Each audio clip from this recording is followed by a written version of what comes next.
Pero en esta mañana vamos a hablar acerca de las mujeres.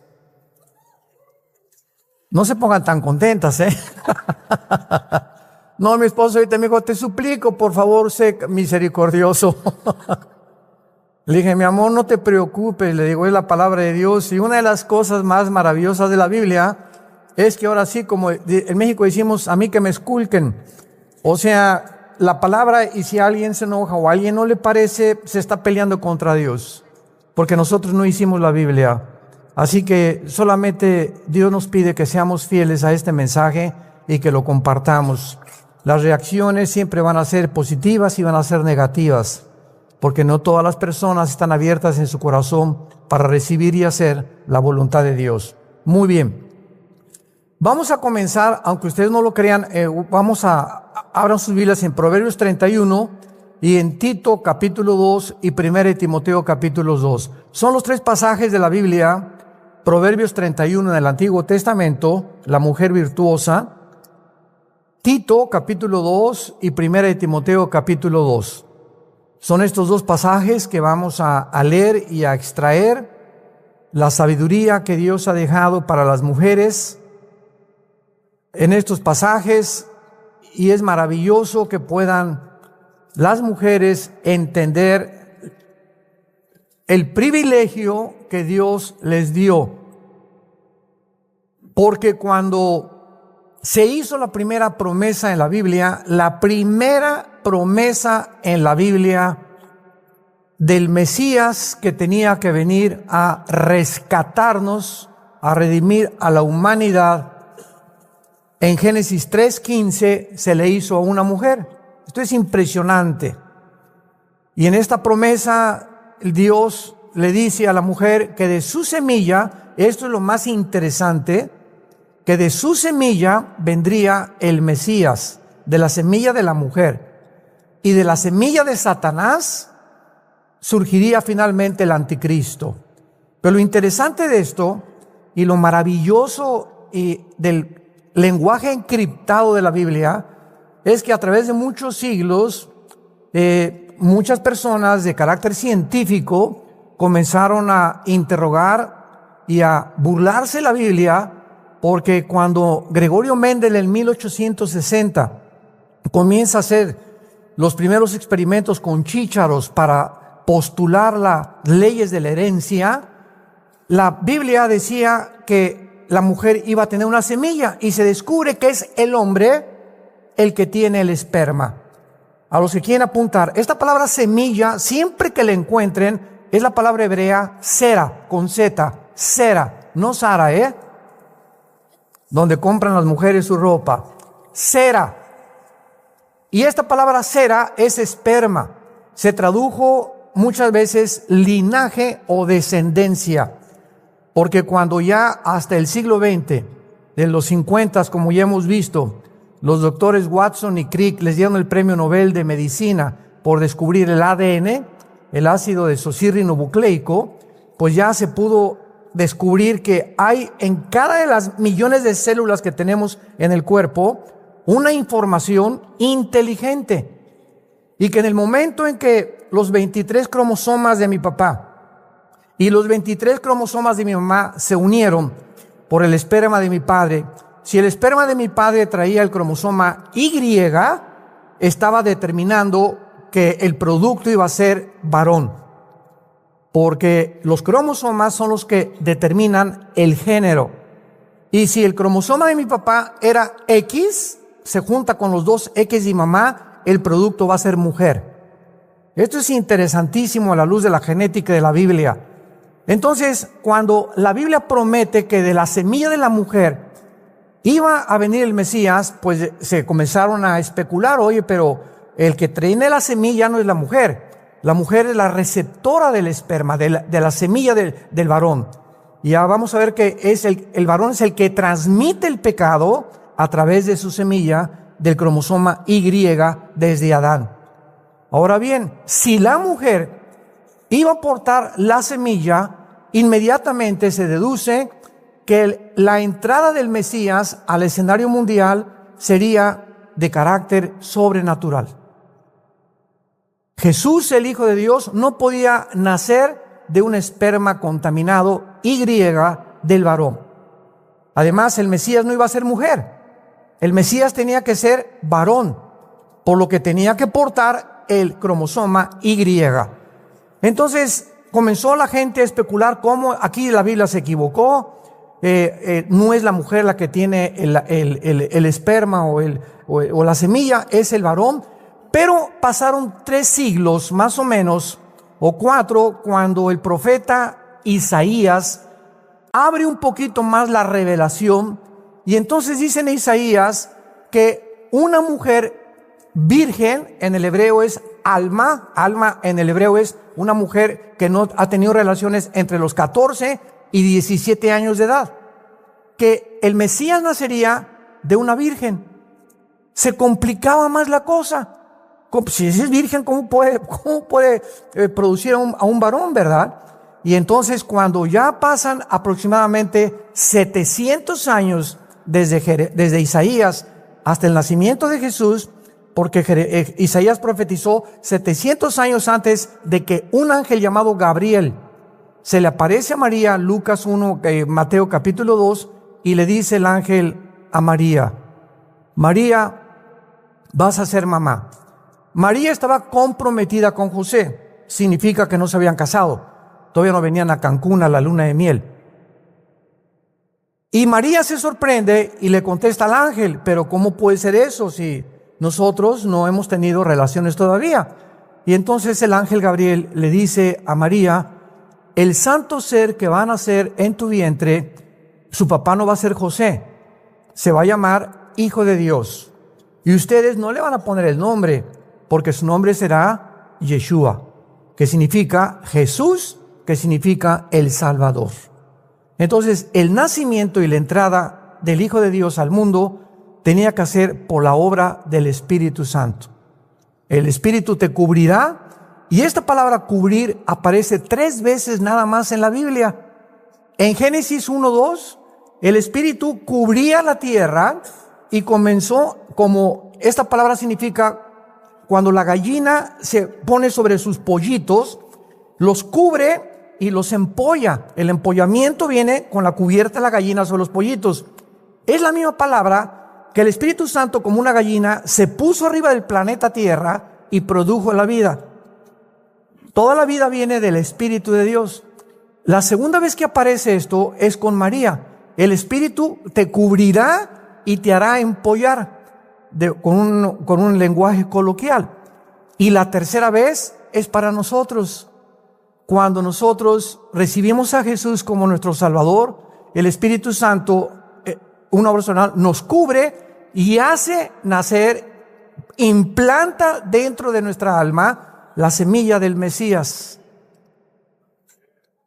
Amén. Dice 1 Corintios 6, 19 y 20, ¿qué no saben ustedes que son hijos de Dios y que el Espíritu Santo mora dentro de ustedes?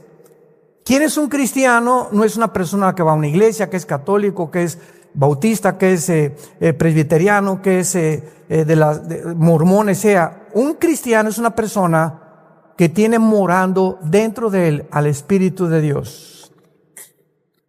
Porque tú puedes pertenecer a una religión o a cualquier conglomerado u organización sin que tengas la persona del Espíritu Santo. Y las iglesias cristianas están llenas de personas religiosas que asisten y cumplen con algunas cosas, pero que no tienen morando la vida de Dios dentro de sus vidas. Se llama el sello del Espíritu Santo, Efesios 1, 13 y 14. Somos sellados cuando recibimos a Jesús. Hoy, al acabar esta conferencia, voy a hacer un llamado para invitar a todos ustedes, los que tienen dudas de que tienen la vida de Dios, lo puedan hacer hoy mismo en la mañana a través de una oración. Vamos a comenzar con Tito, capítulo 2.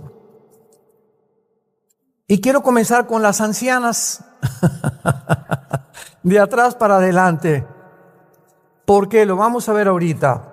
Es increíble que la Biblia pueda, ahora sí que podríamos decirle al Espíritu Santo, ¿cómo se preocupa por tantos detalles el Espíritu Santo, verdad? se preocupa cómo usamos el dinero, se preocupa cómo usamos a la esposa, nos da instrucciones de cómo educar a los hijos, cómo ser gobernantes, en fin, es impresionante la forma en que la Biblia nos puede vertir toda esa sabiduría para que nosotros podamos vivir de acuerdo a la voluntad de Dios y ya no conforme a lo que nosotros pensamos. Dice en Tito capítulo 2, versículo 3, las ancianas, las viejitas, aquí no está hablando de antigüedad en cuanto a la sabiduría, sino en edad.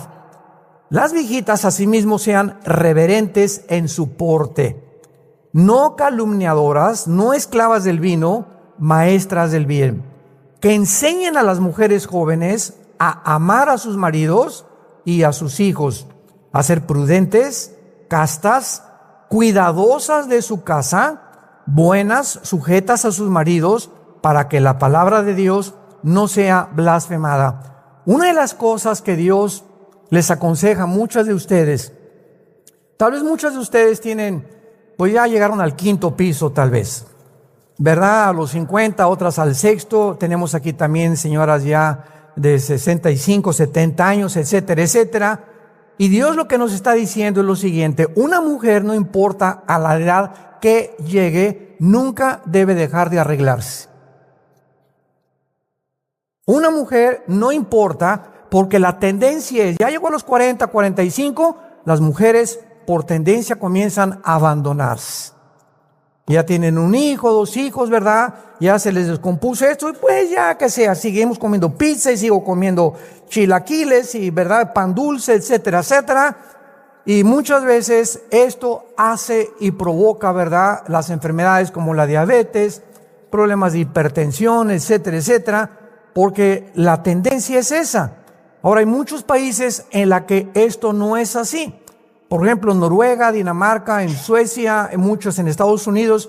Mi esposo y yo, que radicamos en Dallas hace 13 años y viajamos cada 15 días a México regularmente, nos encontramos cantidad de viejitos en los parques, agarrados de las manos, y los viejitos todavía pellizcándole las pompis a la esposa. Y nos encanta ver eso. Digo, mira nomás, viejito rabo verde, ¿verdad? Pero ahí no es rabo verde porque es su esposa. No anda pellizcándoles a otras viejitas, ¿verdad? Y en México y en Latinoamérica es muy raro ver este espectáculo, ver viejitos ya grandes, 70, 80, 90 años de edad, todavía caminando juntos, acariciándose, besándose, porque la mayor parte de las veces entramos a un restaurante y ya no digamos 70, 80 años de edad, sino vemos parejas de 40, jóvenes de 50 años de edad, con el periódico, y ahí tienen 1 hora en el café y ninguno se ha dirigido la palabra. O se sientan en un parque y no tienen qué decirse. Y quiero decirles algo, la comunicación es esencial para mantener la llama del amor. En cuanto a la comunicación en un matrimonio se rompe, ese matrimonio está divorciado emocionalmente, aunque vivan bajo el mismo techo.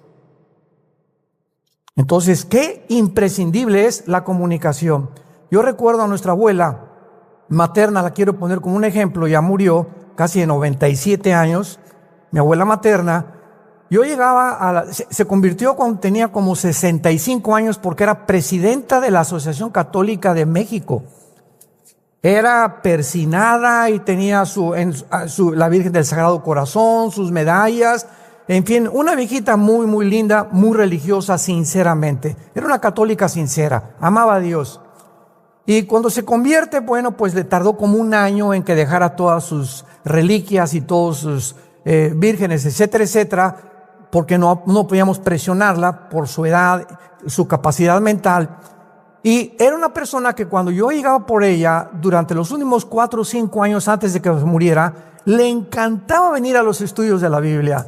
Y yo pasaba por ella a las 6:30 de la mañana, vivíamos en la colonia Nápoles, vivíamos en la calle Nueva York, que vivía como 2 cuadras adelante, nosotros junto al viaducto, y pasaba yo a las 6:30 de la mañana, y a las 6:30 de la mañana la viejita estaba prendidita. Traía una blusa de seda súper recocida, surcida por todos lados, que, ¿verdad?, se la cosió por acá, pero no se la quitaba. Usaba loción Sanborns en el pelo, con su peineta, tiene el pelo blanco, ojos azules, con una medallota grandota que ya no era de la Virgen María ni mucho menos, pero era impresionante que a las 6:30, 7 de la mañana, agarraba unos, ¿cómo se llaman? Pasadores, con un cerillo los quemaba y se enchinaba las pestañas. Ya no sé si lo hagan haciendo así, creo que ya no, ¿verdad? Se enchinaba las pestañas y salía la viejita y parecía una reina, que dice la Biblia, que no pierdan el porte, derechita, y caminaba así, ¿verdad? Y hay viejitas que caminan así, ¿verdad? Todas. Entonces, ¿por qué esto es importante? Simplemente porque son embajadoras de Dios. Son embajadoras del reino de Dios. Y desgraciadamente en las sociedades que vivimos, como te ven, te tratan. Esta es la razón por la cual los cristianos tenemos en lo posible estar bien vestidos, oliendo bien, no sucios, no chamagosos, no pues sí en el metro y traer el aletazo ahí que tienes 2 días sin ponerte desodorante, etcétera, etcétera, ¿verdad? Porque, como yo les digo a mis hijas hoy, si llega un muchacho todo así despeinado, feo, hippioso, a querer pedirme permiso a mi esposa y a mí, que si puede salir con nuestra hija, no le damos permiso. Simplemente, ¿verdad? Porque su manera de vestir nos habla mucho de su descuido y de su falta de preocupación en poder agradar a los demás. Entonces no vivimos aislados en el mundo, tenemos que vivir en una sociedad en la que tenemos que recordar que somos embajadores del reino de Dios. Las viejitas no deben ser chismosas. Aquí lo dice, no calumniadoras. ¿Y por qué pone énfasis en que las viejitas pueden ser chismosas? Porque los viejitos casi ya no tienen cosas que hablar. Y casi siempre los viejitos hablan del pasado. Viven en el pasado. Los niños viven en el presente. No saben qué van a hacer, porque están en el presente. Entramos a la juventud, vivimos enfocados hacia el futuro. ¿Qué voy a hacer? Preocupados. Y pasamos los 50, 60 años de edad y comenzamos a retroceder. Y todo es el pasado. Ay, cuando yo era. Y lo que yo hice. Y mi mamá. Y mi papá. Porque ya no hay enfoque hacia el futuro. Entonces, como no tienen mucho que hacer, comienzan a hablar chismes nada más. Y ya viste cómo se vistió. Y ya viste que viene vestida de china poblana. Y ya viste. Entonces, una viejita cristiana no puede mantener este lenguaje. Porque no es agradable delante de Dios. Su responsabilidad es enseñar a las mujeres jóvenes. Enseñar a las mujeres jóvenes a que amen a sus maridos. Esta es la primera vez en el Nuevo Testamento que se enseña que las mujeres amen a su esposo. En Efesios 5 es el esposo amen a sus mujeres. Una vez me dijo una mujer, ya ves, nunca en la Biblia dice que nosotros las amemos a ustedes. Lee Tito 2:4. Ustedes también necesitamos el amor, porque es una necesidad imprescindible también de nosotros. Y que dice la Biblia que sean prudentes, cuidadosas de su casa.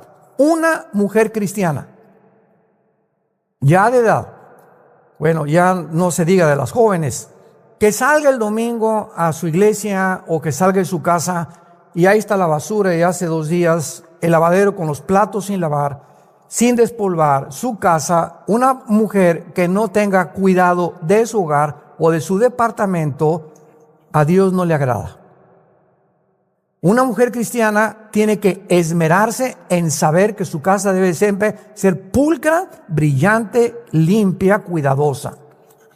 ¿Por qué? Porque ahí vive su marido y no creo que haya ningún hombre que llegue a su casa en la noche y que encuentre la basura y que encuentre los platos y las camas sin tender, porque la mujer ya se olvidó, pero es presidenta de la escuela dominical. Y cante la alabanza o hasta directora de la alabanza es, pero sin embargo ha abandonado su primera responsabilidad, que es su casa. Vean ustedes los detalles de Dios, que sean cuidadosas de su casa. Muy bien, vamos a pasar ahora a Timoteo. 1 Timoteo capítulo 2. Y ahora vamos a pasar con la forma como las mujeres deben de vestirse. ¿Hasta eso, pastor? ¿Qué es tan importante como una mujer debe de vestirse? Vamos a ver por qué. 1 Timoteo capítulo 2, versículo 9. Asimismo que las mujeres se atavíen, esa palabra ataviarse es vestirse de ropa decorosa, con pudor y modestia, no con peinado ostentoso, ni oro, ni perlas, ni plata, ni vestidos costosos, sino como buenas obras, como corresponde a mujeres que se dicen ser cristianas o que profesan la piedad.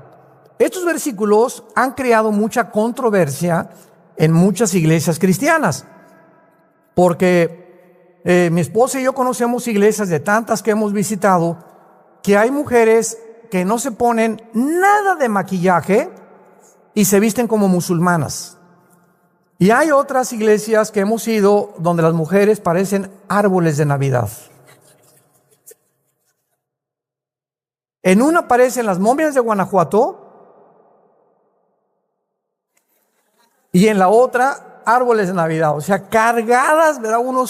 Unos aretotes y morado por aquí, morado el pelo y verde por acá, etcétera, etcétera. Y dices, bueno, ¿realmente es el Circo Soleil?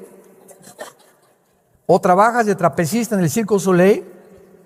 Entonces, los extremos siempre es una tendencia del ser humano, irnos a los extremos. Hay muchas iglesias cristianas, me reservo la denominación, que a las mujeres les prohíben pintarse la cara, usando este pasaje y llevándolo a un extremo. Y además, las mujeres se sientan en este lado y los hombres en este lado. Y además con un velo en la cabeza, las mujeres. Estoy hablando de iglesias cristianas. Me reservo la denominación. Si mi esposa y yo nos invitan a una iglesia a compartir la palabra de Dios, nosotros nos sometemos a esta iglesia. Y mi esposa me dice, me pongo el velo, póntelo. No venimos a tropezar ni a combatir contra ellos. Y yo me siento al lado de los hombres. Pero cuando nos vamos, el pastor no se la va a acabar.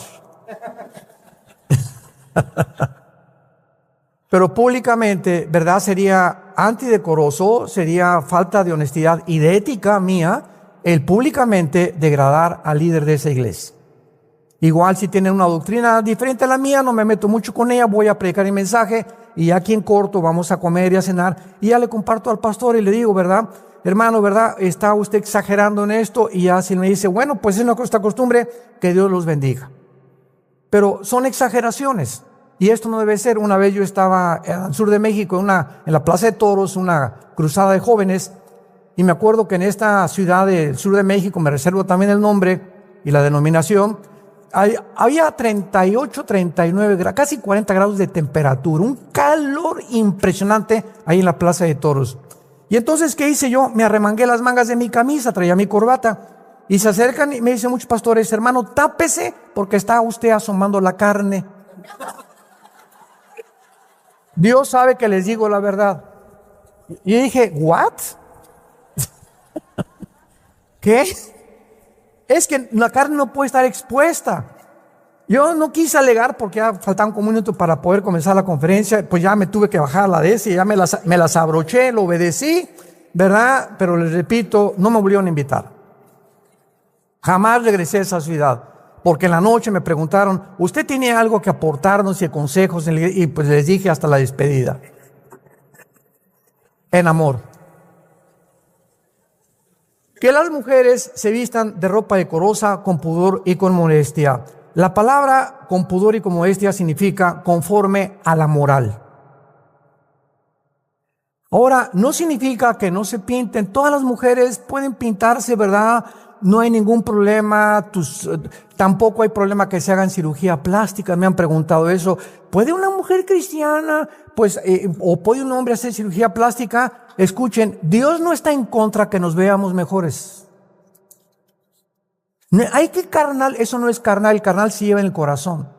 Entonces, una mujer quiere agarrarse la naricita, ¿verdad? No que no se la pongan de Bambi, ¿verdad? Hasta arriba. Y hay otras que se les pasa la mano, ¿verdad? Y quedan así, todos así, deformes, de tantas operaciones que han exagerado. Entonces, otra vez se fueron al extremo. Pero que una mujer, ahora, yo consulté a un cirujano de estética muy, muy famoso, cristiano, y le pregunté, oye, ¿tú qué consejo das a las mujeres? Porque esa pregunta nos la hacen a nosotros, Y nosotros tenemos que saber contestar el mayor número de preguntas posibles. Me han preguntado que si una mujer se puede hacer cirugía plástica y a qué edad la primera cirugía plástica. Y este doctor, este médico, experto en cirugía plástica, me dijo, yo recomiendo que todas las mujeres que se quieran hacer una jaladita no se la hagan nunca antes de los 40 años.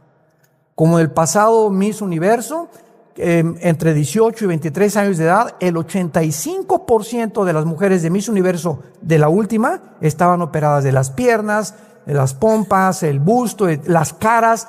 Y le dije, ¿por qué? Me dice, porque los músculos, Armando, y todos los tejidos de la cara no llegan a completarse ni a madurar antes de los 30, 35 años de edad.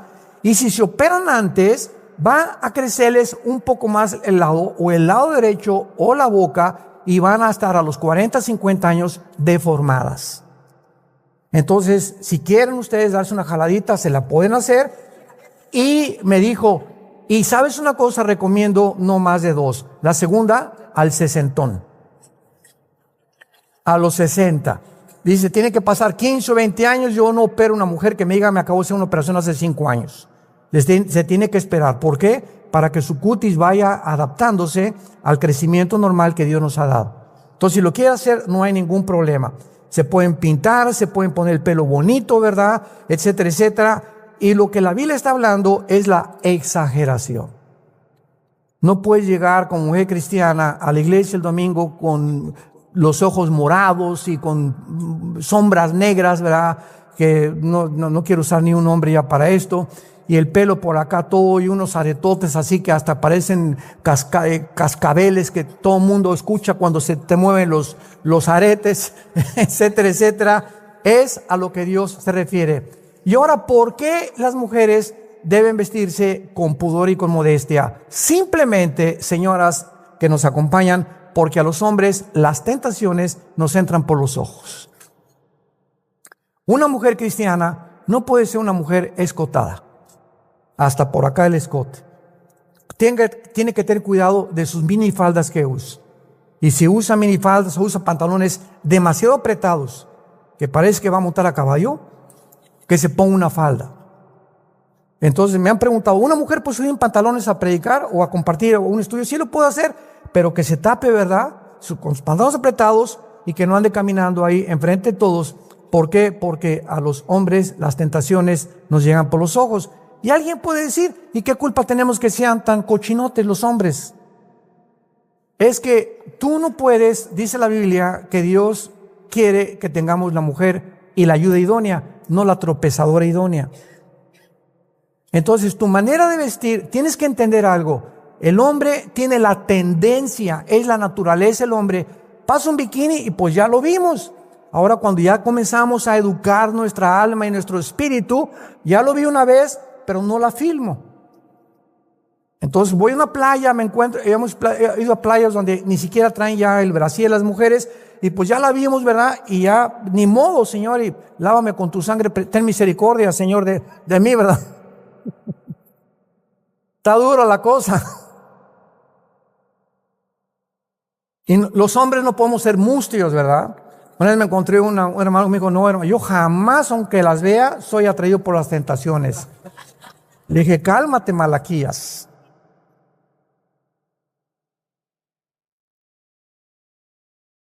Vayamos a Proverbios, vayamos al libro de Proverbios de Salomón y veamos a este hombre que tuvo 700 esposas y 300 concubinas. Y vamos a ver la experiencia que nos puede compartir Salomón de todo este proceso que él atravesó, que Dios le permitió para vertir en estos libros, Proverbios y Eclesiastés, sus experiencias. Dice Proverbios capítulo 6, versículo 23 en adelante, Proverbios 6, 23, porque el mandamiento es lámpara y la enseñanza es luz, y camino de vida las reprensiones que te instruyen. Fíjense ustedes la razón detrás, para lo cual Salomón nos dice la importancia de guardar la palabra de Dios, para que te guarden de la mala mujer. Para que te guarden, vive en la palabra, ten comunión con el Señor para que te guarden de la mala mujer. ¿Quién es esta mala mujer? De la blandura de la lengua de la mujer extraña. La palabra mujer extraña en el original hebreo es tiso, que significa la mujer que no es para ti. El día que yo me casé con Marta, ella se casó conmigo, le tuve que decir a más de 3 billones de mujeres, adiós, de aquí en adelante, este es un ejemplo, no estoy presumiendo. De aquí en adelante esta, igual a ella, ¿verdad? Pues se calcula que son aproximadamente más mujeres que hombres, y a la mayor parte adiós. Entonces, de aquí en adelante, este anillo que nos ponen significa que ya no estoy en el mercado. Un hombre casado que no trae el anillo, cuídate de él. Porque esto significa que ya no estamos en el mercado. Ya no hay un menú para ver. Entonces, una mujer mala, una mujer extraña, y estamos llenos de cantidad de mujeres coquetas, seductoras, como lo vamos a ver más adelante, lo primero que ven es las manos de los hombres. Hay unas que ya no les importa si traes o no traes anillo, pero la mayor parte de las veces al ver anillo, y es una muchacha educada en su casa con principios cristianos, sabe que si un hombre trae un anillo y la invita a tomar un café o es su jefe y tú eres la secretaria, no aceptas esa invitación, simplemente porque es un hombre casado. O si usted viene con su esposa, don Pancho, lo acompaño con mucho gusto. Ni tampoco me subo a su carro con usted, ni tampoco acepto ninguna otra invitación a Cihuatanejo con usted. ¿Por qué? Porque esto nos habla claramente de que ya estamos en un pacto con una sola mujer. Para que te guarde de la mujer extraña, no codicies su hermosura en su corazón, ni te prenda con sus ojos. Porque a causa de la mujer ramera, el hombre es reducido a un bocado de pan, y la mujer caza la preciosa alma del varón.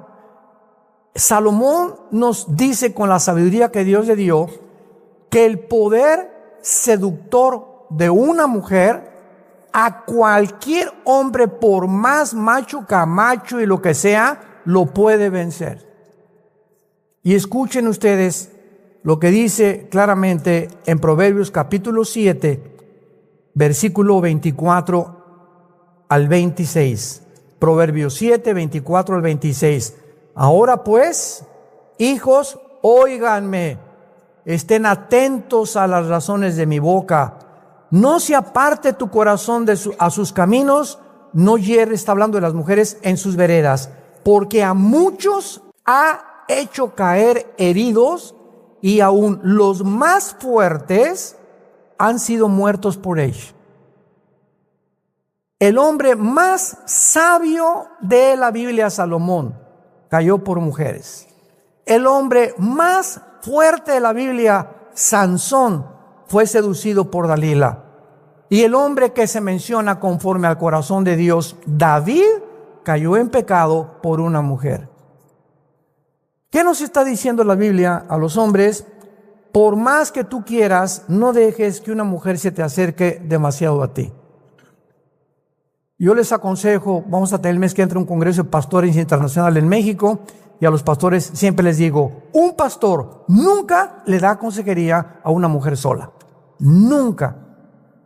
Si quiero una consejería, mi esposa tiene que estar conmigo, más si es joven la muchacha. Un pastor jamás sube a una muchacha a su vehículo, jamás. Está lloviendo, te compro un paraguas. Jamás lo hacemos. ¿Por qué? Porque el espíritu está presto, Marcos 14:38, pero la carne es débil. Débil, débil, débil, débil. Mentira que vas a aguantar. No es cierto, no es cierto, no es cierto. Estás tentando a Dios. Entonces tenemos que poner un cerco a nuestro alrededor y no jugar con el pecado. Dice más adelante Proverbios, ¿jugará el hombre con brasas sin que sus vestidos ardan? Estarás viendo continuamente a mujeres más jóvenes, sus piernas, tu secretaria, sin que tú no lo sepas, te estás preparando para el adulterio. Nadie cae en adulterio de la noche a la mañana. Se prepara la mente viendo, fantaseando, imaginándote y no entregando eso a la cruz y sin que te des cuenta, viene la tentación y porque caíste, no tenías la fuerza espiritual para poder vencerla. Creías que la tenías, pero separados de mí, dijo Jesús, nada pueden hacer. Vayamos ahora a Proverbios 31. Ya pueden respirar.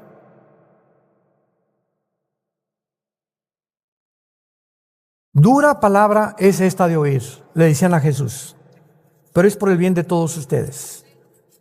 Dios quiere nuestra felicidad y Dios sabe perfectamente bien de qué calibre estamos hechos, de qué material estamos hechos. Por eso todo el capítulo casi de 7 Romanos, Pablo dice, porque el bien que quiero no lo puedo hacer, sino el mal que no quiero encuentro que muchas veces lo hago, porque he descubierto que el mal está dentro de mí. Traemos una naturaleza pecaminosa que continuamente se opone a la naturaleza espiritual que Dios nos ha dado. Y si yo no fortalezco mi naturaleza espiritual, voy a ser vencido por una mujer. Y estamos en la época, en los últimos 20 años, nunca en la historia habían caído tantos hombres de Dios, en toda la historia, por adulterio. Pastores en su iglesia que se fueron con la alabanza, con la secretaria, y siempre preguntan ¿por qué? Porque jugaron con el pecado. Y sobre todo cuando creemos que ya somos famosos o que ya estamos en la televisión, tenemos el derecho y tenemos el privilegio. Dios me necesita. ¿Qué estupidez tan grande puede cometer un hombre? El hecho de que seamos usados por Dios no es por lo que seamos, sino por la gracia de Dios. Y mientras más seamos usados por Dios y más te bendiga Dios, más cerca de Él debes de vivir. En Proverbios 31, versículo 10 en adelante, la Biblia describe a través de Salomón a una mujer. Esta mujer que se describe es como un modelo que el Espíritu Santo nos retrata, y lo interesante es que se le llama virtuosa. La palabra hebrea chayil, C-H-A-Y-I-L en el hebreo, chayil. La palabra chayil, que se tradujo virtuosa, significa guerrera. Guerrera, que no se da por vencida. Básicamente, en el arameo es que no se rinde. En el hebreo es que es una mujer que enfrenta la adversidad, que enfrenta los problemas, las tribulaciones, porque trae una fuerza interna que nunca la va a convertir en una víctima de las circunstancias. Qué importante es esto. Los problemas que tenemos en la vida nos pueden victimizar.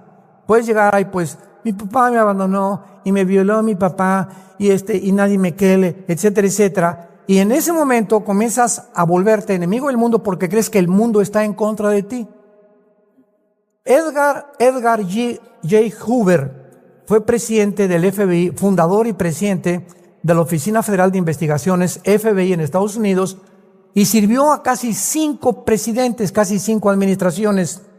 Y antes de morir, Hoover, independientemente de su vida sexual que él tenía, le preguntaron, ¿qué característica ha encontrado usted en los delincuentes juveniles? Y Hoover contestó y dijo, la característica principal de todos los que se encuentran en las cárceles y de los delincuentes juveniles es que ellos creen que el mundo está en contra de ellos. Y ellos están en contra del mundo. Se sienten que el mundo les debe algo. Mis papás me deben algo. El mundo me debe algo. Y por eso soy como soy. Se victimizan. Y eso es lo peor que le puede pasar a un ser humano. ¿Saben ustedes cuándo se alcanza la madurez? La madurez se encalza cuando la persona llega a entender que nadie es culpable de cómo soy más que yo mismo. Cuando dejas de echarle la culpa, es que mi esposo es el que ha hecho mi carácter, o es mi papá que me violó, o esta persona, o en la escuela, o el gobierno. El día que dejemos de culpar a nadie, soy como soy porque así yo lo he decidido. Se llama en la Biblia la ley de la responsabilidad individual. Cada decisión que yo he tomado va a tener consecuencias para bien o para mal. y las decisiones que he tomado son las que han provocado y han formado mi carácter. Yo soy el que he respondido de esta manera. Cuando una mujer me dice, es que mi esposo, si tuviera otro hombre que no fuera mi esposo, sería feliz, o viceversa, esa mujer ha creído que el esposo es la fuente y el origen de su felicidad y no Dios. Entonces, como él no la hace feliz, es infeliz. Imagínense nada más. Si no me haces feliz, pues sé tú infeliz, pero yo soy feliz porque mantengo mi relación con Dios. Y te quieres portar como un chango, pórtate como un chango. Pero a mí nadie me va a robar mi felicidad, ni mi paz, ni mi tranquilidad, porque mi felicidad no depende de ti, Pancho, depende de Dios.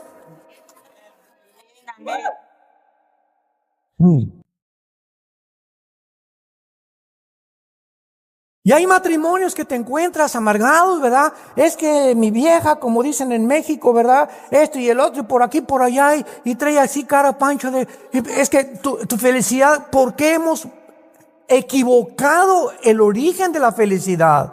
Ningún ser humano nos puede hacer feliz.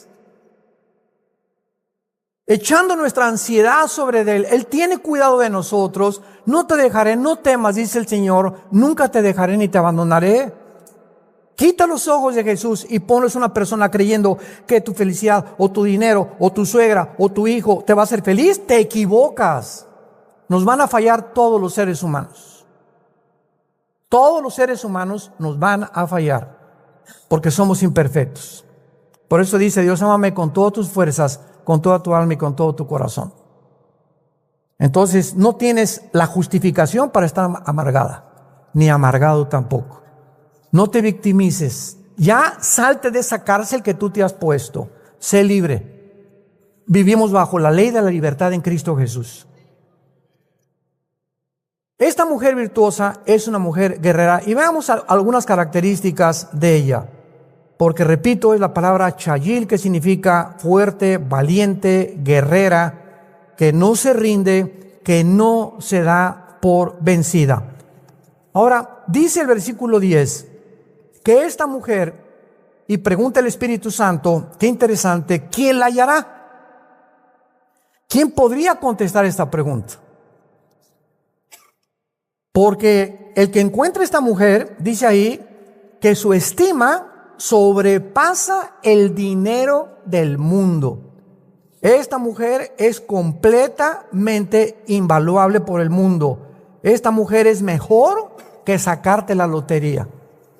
En otras palabras, ¿quién la hallará? ¿Quién es el que conteste esta pregunta? Es muy fácil de contestar. El que la esté buscando. Yo les digo a los jóvenes, ¿andas buscando novia? Por el amor de Dios, no vayas nunca a una discoteca a buscar novia. No vayas a una iglesia porque nos vamos a cambiar de iglesia porque mis hijos no encontraron aquí novias.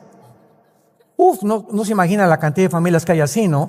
Entonces, el retrato más grande del noviazgo, de acuerdo a Dios, lo encontramos en el libro del Génesis, cuando el criado de Abraham le va a buscar esposa a Isaac, ¿se acuerdan? Y manda a Abraham a su criado a que le mande, y después de un procedimiento, etcétera, etcétera, encuentra a Rebeca. Pero el cuadro más hermoso que hay en la Biblia, se los comparto a los jóvenes siempre, es que viene Rebeca montada en un camello, toda como antes, ¿verdad? Se tapaban, y dice la Biblia que Isaac se encontraba meditando la palabra de Dios. Nunca Isaac fue a buscar novia. Nunca se preocupó andar buscando con quién. Dios se la trajo en una charola de plata. Simplemente porque si ponemos a Dios en primer lugar, Él nos dará todas las cosas por añadidura. Mateo 6:33. ¿Y cómo venía Rebeca? ¿Con el ombligo de fuera? ¿Con minifalda? Al contrario, venía pero completamente vendada. Y ahora es al revés. Ahora las muchachas se quitan lo más que pueden y hasta le hacen así con el ombligo de fuera, ¿verdad? Tratando de atraer la atención de los muchachos, desgraciadamente, pobre estima de estas mujeres sobre su cuerpo. Y pues sí vas a traer a 100, yo les digo, vas a traer a 100 abejorros detrás de ti.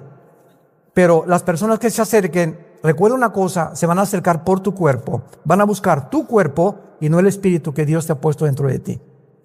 Qué grave equivocación que una mujer quiera atraer a hombres por la forma provocativa en vestirse.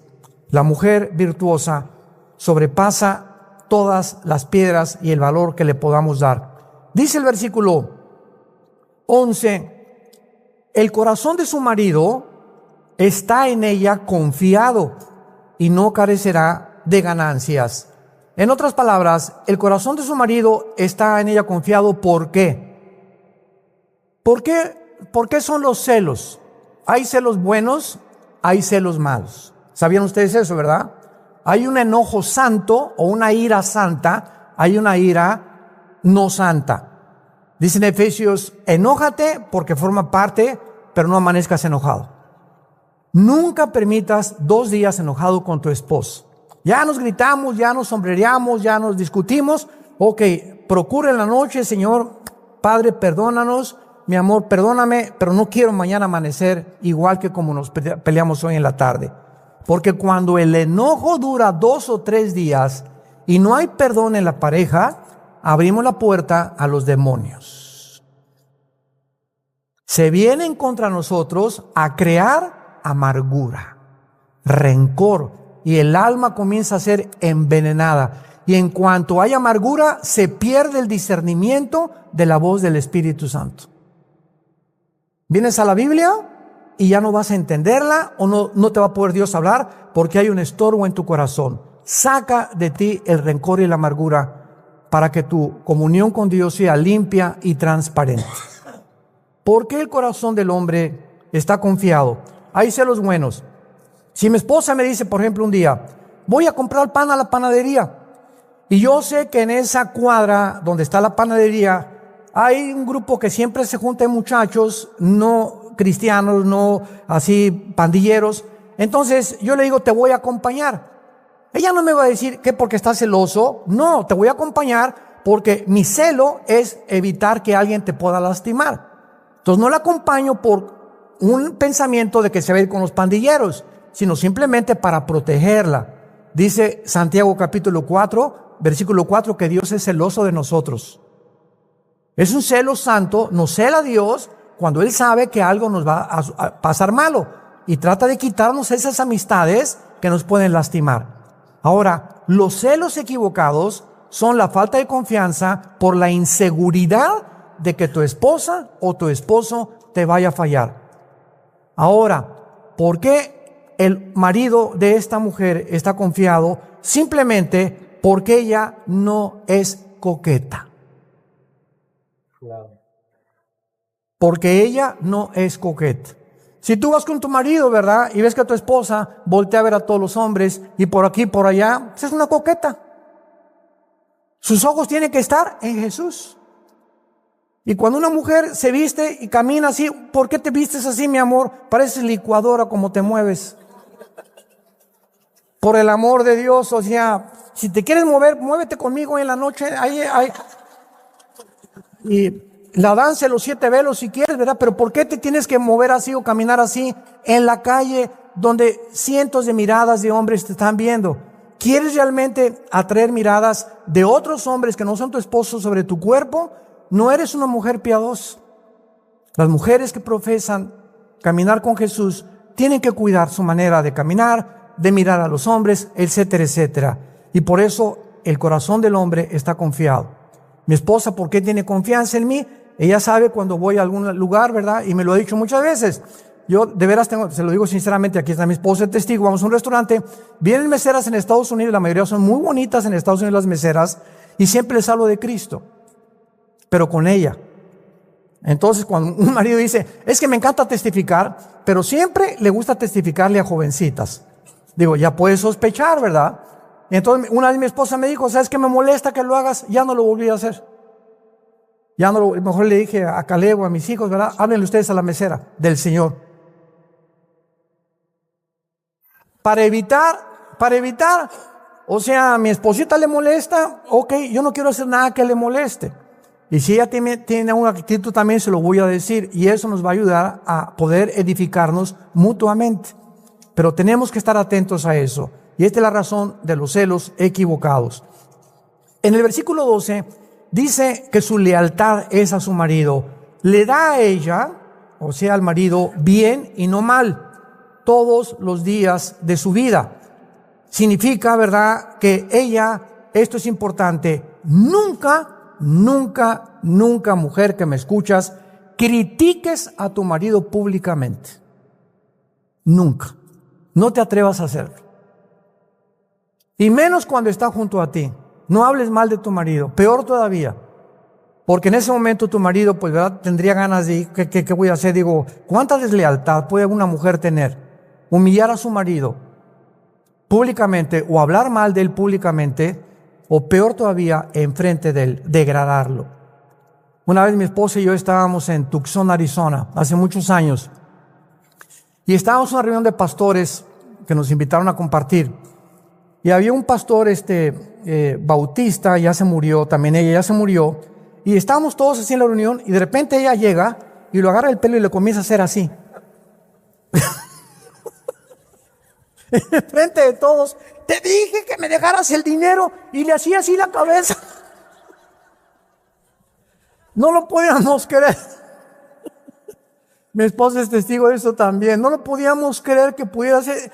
¡Qué mujer!, ¿no? Y él, pues, sí, te vio al ratito, le decía él, ¿verdad?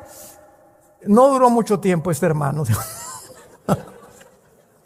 Pero ¿a qué grado puede llegar una mujer, no? Ya no solamente hablar mal de él, sino que qué manera de humillarlo. Llega por detrás, enfrente de todos los pastores, lo agarra así el pelo, así el chongo, y le comienza a hacer así: ¿por qué no me dejaste la tarjeta de crédito? Y me fueron a cobrar el gas, y él hasta los lentes se le cayeron, nomás le hacía así la cabeza.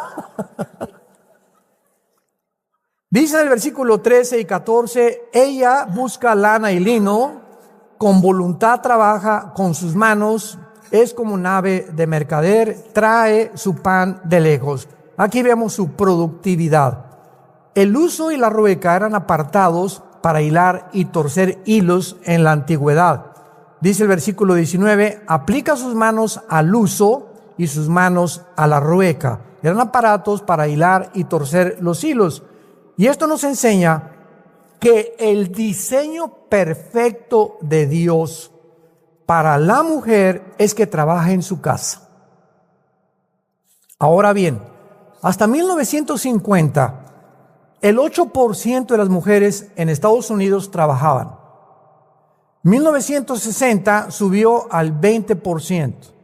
Y ahí brincamos, ya para no ir con tantos años, al siglo XXI, donde en Estados Unidos el 90% de las mujeres trabajan fuera de su casa en Estados Unidos de Norteamérica. ¿Qué ha producido esto? Bueno, en que él no tiene mucho dinero, entonces ella quiere trabajar y quiere buscar su independencia, porque si se divorcia, ella pueda tener una manera de sostenerse, y mientras tanto, los que la pagan son los niños, educados en las guarderías todo el día. Allá sales en Estados Unidos a las 8 de la mañana a trabajar, tienes una hora para comer y llegas a tu casa a las 6, 7 de la noche. Y los niños así crecen, y la delincuencia, como ustedes saben, en Estados Unidos es terrible.